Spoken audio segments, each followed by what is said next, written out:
अभी अभी भैया ने आपको संकेत किया था दानी दान चंदो वाली बात। मरते मरते 1 रुपए के चक्कर में कहां पहुंच गया? बोले मरघट पर पहुंच गया, चिता में आग लगाई जा रही थी, तब भी बोला कि हाँ 1 रुपया हमारा माफ कर दो।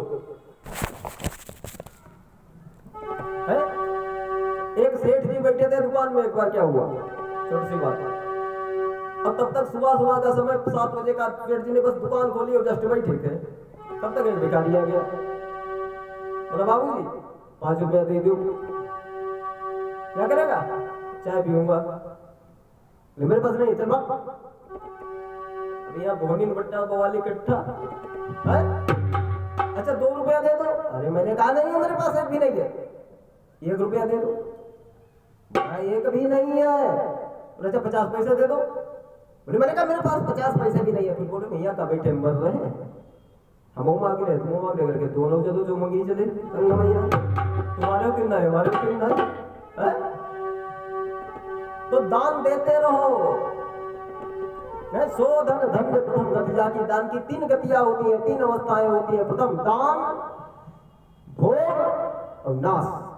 या तो दान दे दो या फिर भोग लो। बढ़िया कोटी कार बंगला तैयार करो, खूब जज्बे से रहो। अब कहीं बैंक में इकट्ठे करते रहे, अपनी आप जिंदगी भर नमक रोटी में ही गुजार दिया, फिर क्या होगा? फिर उसका होगा नाश। और नाश तो मतलब इकट्ठे तो मर जाओगे, तुम्हारे बाद वाले उसमें मौज कटेंगे। तो मुझे हिसाब लेने थोड़ी ना होगा कि हमने भैया इतने लाख वहां स्विट्जरलैंड में जमा किए थे, वो हमको निकलवाने हैं। इसलिए दान दिया तो सत्य चलेगा, खाया पिया तो अंग लगेगा, बाकी सबको जंग लगेगा, यही सड़ेगा, कुछ नहीं होने वाला। एक मैया को आदेश दिया यशोदा मैया ने, जाओ अंदर से हीरे मोती की भिक्षा भर करके उसको दे दो। मैया ने थाली में हीरे मोती भरी लेकर के आई, जो ही भोलेनाथ के कमंडल में डालने लगी, पीछे को कमंडल खींच लिया। बोले आप वही मैया हो जिसके पुत्र उत्पन्न हुआ है? बोले ना। बोले मैं उस मैया के यहाँ से भिक्षा लूंगा जिसके द्वारा पुत्र को जन्म दिया गया है, उस मैया को मैं उसके चरण छूना चाहता हूँ। उस बूढ़ी मैया ने कहा अभी वो मैया बाहर नहीं आएगी। बोले फिर मैं भी जाने वाला नहीं। अब पार्वती मैया लाइन में खड़ी सारा दृश्य देख रही है। क्या हुआ? यशोदा मैया आई, भगवान भोलेनाथ ने चरण छूने के लिए हाथ बढ़ाया, पीछे को हट गई और थाली को लिया और जो भी डालने लगी। बोले भैया एक बात सुन ले, मैं तेरे हीरे मोती की भिक्षा नहीं चाहता हूँ। बोले तुम क्या चाहता है? बोले मैं ना हूँ मैया तेरी भिक्षा का आसी, मोहन के दर्शन को अखियाँ है प्यासी।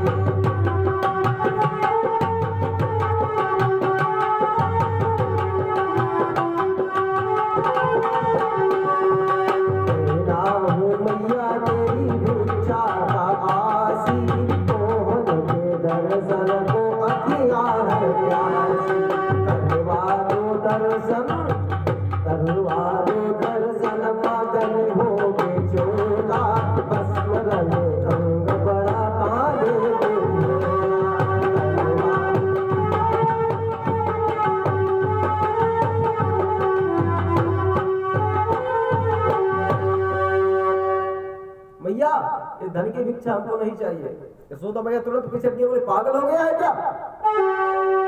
बोले ना मैं जाने वाला नहीं हूँ, पता ही नहीं हटूंगा, कुछ भी करो। बोले राजद्वार पर खड़ा पुकारे, बोलत हुए मधुरी पानी,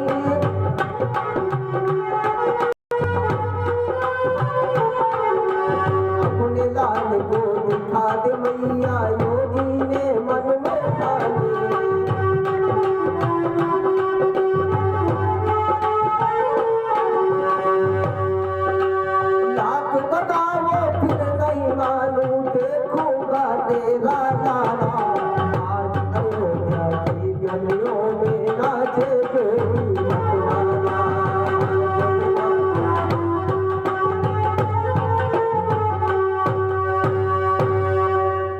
कितना भी कुछ भी कर लो भैया, मैं जाने वाला नहीं जब तक देख नहीं लूंगा। यशोदा मैया को थोड़ा गुस्सा आ गया और 10 15 साल के 10-12 बच्चों को बुलाया, बेटा इधर आओ।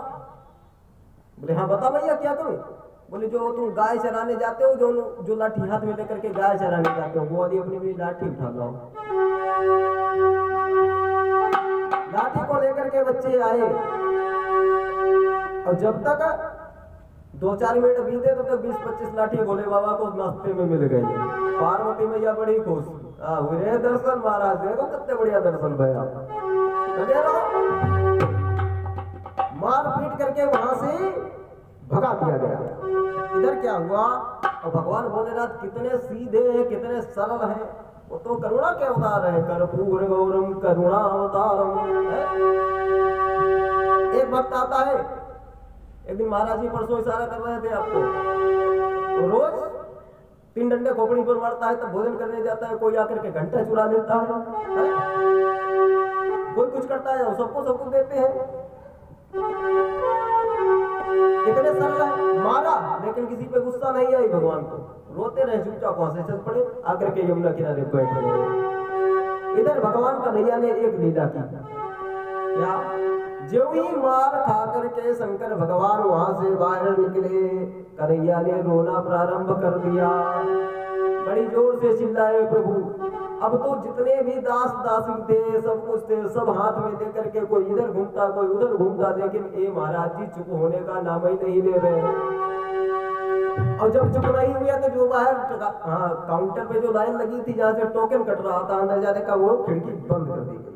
अब सब में हलचल, बोले अब क्या, बोले भाई बच्चे की तबीयत खराब हो गई है, जब उसकी तबीयत ठीक हो जाएगी तब लाइन आगे बढ़ेगी, तब तक खड़े रहो, जिसको दर्शन करना है वो खड़े रहा, खड़ा रहे, तो नहीं करना है वो अपने घर जाए। अब पार्वती मैया अभी कम से कम 1 किलोमीटर पीछे लगी लाइन में। अब इधर क्या हुआ, अब जहाँ पे अगर कुछ ऐसा हो जाता है, कोई छोटे बच्चे की तबीयत खराब हो जाए, खासकर देहात में, शहर में तो अब ज्यादा नहीं है, देहात क्षेत्र में बहुत सब होता है तमाशा अब भी। और फिर ये जो 60-70 साल के ऊपर वाली माता है, फिर कहीं कि टोना तनाई पड़ी गए, नजर तनाई लग गई, और टोना टटका चक्कर पड़ती तब तक बेजान की पट। वही बातें वहां पर भी प्रारंभ हो गई। 10-5 गोपियां इकट्ठी होकर के आपस में एक बात करने लगी, बोली यशोदा हमें लगता है तुमने उस योगी का अपमान करवाया, इसलिए उसी ने कुछ कर दिया। एक बोली हमने उसको देखा था, उसने अपनी झोली से भभूत निकाल के तुम्हारी देहरी पर डाल दी। बात बनना चालू, भभूत निकाल कर डेहरी पर डाल दी उसने जब यहाँ से गया था। एक जगह हमने देखा था कुछ मंत्र भी पढ़ करके फूंक भी लगा रहा था। बोले जो भी कर गया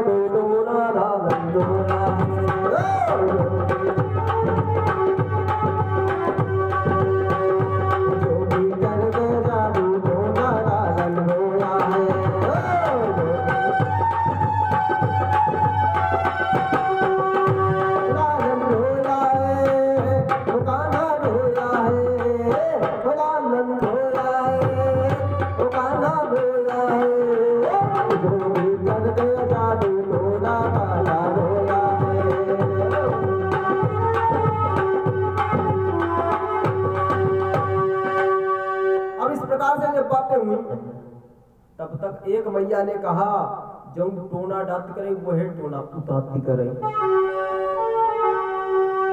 बोले फिर क्या करो, बोले उसको पकड़ लाओ, बाबा को ले आओ।